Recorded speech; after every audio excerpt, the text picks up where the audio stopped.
আজকে সকালে আমার ব্রেকফাস্টে রয়েছে ডোসা।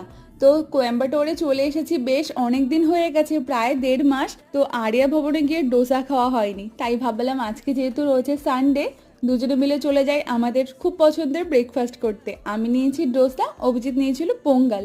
খাওয়া দাওয়া করে আসার পর আজকে দুপুরে লাঞ্চ মেনুতে বানিয়েছি মোচার তরকারি, তার সাথে রয়েছে ডিমের কারি।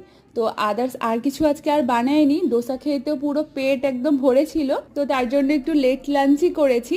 সন্ধ্যাবেলা দুজনে মিলে বেরিয়েছিলাম ঠাকুরের জন্য একটু মিষ্টি কিনতে, তো ঠাকুরের জন্য মিষ্টি নিয়ে নিলাম, এরপর চলে গেছি চা খেতে। আজকে যেহেতু একটু লেট লাঞ্চ করেছি তার জন্য কিছু খেলাম না, শুধু চা খেয়ে বাড়ি চলে এসেছি।